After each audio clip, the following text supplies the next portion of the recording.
16ാമത്തെ ചോദ്യം. A fair coin is tossed 3 times. Consider the following events. A. No head appears.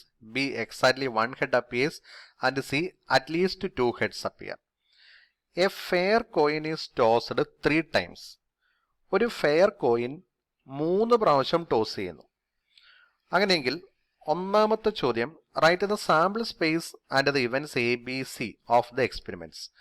നമുക്കറിയാം ഇവിടുത്തെ sample space, അതായത് ഇവിടെ വരാൻ സാധ്യതയുള്ള മുഴുവൻ റിസൾട്ടുകളും നമ്മൾ എഴുതുകയാണെങ്കിൽ എച്ച് എച്ച് എച്ച്, അതായത് 3 പ്രാവശ്യവും ഹെഡ് കിട്ടുന്നു. H H T, H T H, H T T, T H H, T H T, T T H, T T T. Sample സ്പേസിലാകെ 8 എലമെന്റ്സ് ഉണ്ടാകും. വീണ്ടും എ എന്ന് പറയുന്നത് നോ ഹെഡ് അപ്പിയേഴ്സ്. എ എന്ന് പറഞ്ഞ ഇവന്റ് ആയിട്ട് പറഞ്ഞിരിക്കുന്നു നോ ഹെഡ് അപ്പിയേഴ്സ്. ഹെഡ് ഒന്നും വരുന്നില്ല. ഹെഡ് ഒന്നും ഇല്ലാതെ വരുന്നത് ടി ടി ടി എന്ന് പറയുന്ന ഔട്ട്കമ്മിലാണെന്ന് നമുക്കറിയാം. അപ്പൊ അങ്ങനെയെങ്കിൽ A is equal to T T T. B എന്ന് പറയുന്നത് എക്സാക്ട്ലി 1 head appears. കൃത്യം ഒരു ഹെഡ് മാത്രം വരുന്നു. ഇവിടുന്ന് കൃത്യം ഒരു ഹെഡ് മാത്രം വരുന്ന കേസുകൾ നമ്മൾ നോക്കുകയാണെങ്കിൽ നമുക്ക് കാണാൻ പറ്റും H T T, T H T, T T H. ഇതാണ് ബി. സി എന്ന് പറയുന്നത് അറ്റ്ലീസ്റ്റ് 2 heads appear. ചുരുങ്ങിയത് 2 ഹെഡ് എങ്കിലും വരണം. ചുരുങ്ങിയത് 2 ഹെഡ് എങ്കിലും. അപ്പൊ അങ്ങനെയെങ്കിൽ 2 ഹെഡും അതിന് മുകളിലേക്ക് 3 ഹെഡും വരുന്ന കേസുകളാണ് നമ്മൾ ഇതിനകത്ത് ഉൾക്കൊള്ളിക്കേണ്ടത്. ഈ ഒരു 4 കേസുകളാണ് അതിൽ വരുന്നതെന്ന് നമുക്കറിയാം.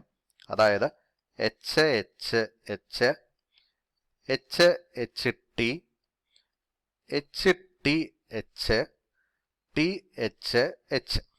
ഇത് 4ഉമാണ് അതിൽ വരുന്നത്.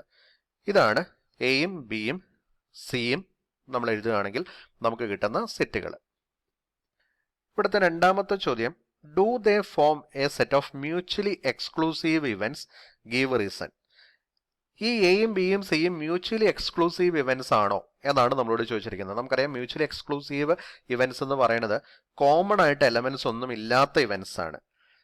നമ്മളിവിടെ നോക്കുകയാണെങ്കിൽ എയിലും ബിയിലും കോമൺ ആയിട്ട് എലമെന്റ്സ് ഒന്നും ഇല്ല. അതായത് എ ഇന്റർസെക്ഷൻ ബി എന്ന് പറയുന്നത് നൾ സെറ്റ് ആണ്. അതുപോലെ തന്നെ ബി ഇന്റർസെക്ഷൻ സി എന്ന് പറയുന്നത് നൾ സെറ്റ് ആണ്. അതുപോലെ തന്നെ എ ഇന്റർസെക്ഷൻ സിയും നൾ സെറ്റ് ആണ്. അതുകൊണ്ട് എയും ബിയും സിയും മ്യൂച്വലി എക്സ്ക്ലൂസീവ് ഇവന്റ്സ് ആണ്. മൂന്നാമത്തെ ചോദ്യം, find the probability of getting exactly 2 tails. കൃത്യം 2 ടൈലുകൾ കിട്ടുന്നതിനുള്ള പ്രോബബിലിറ്റി എന്താണ്, അതിന്റെ സാധ്യത എന്താണ് എന്നാണ് നമ്മളോട് ചോദിച്ചിരിക്കുന്നത്. ഇവിടെ നമുക്ക് നോക്കാം കൃത്യം 2 ടൈലുകൾ വരുന്ന കേസുകൾ. ഇവിടെ നമുക്ക് കാണാനായിട്ട് സാധിക്കുന്നത് 3 കേസുകളിലാണ് കൃത്യം 2 ടൈലുകൾ വരുന്നത്. അപ്പൊ അങ്ങനെയെങ്കിൽ 3 divided by 8.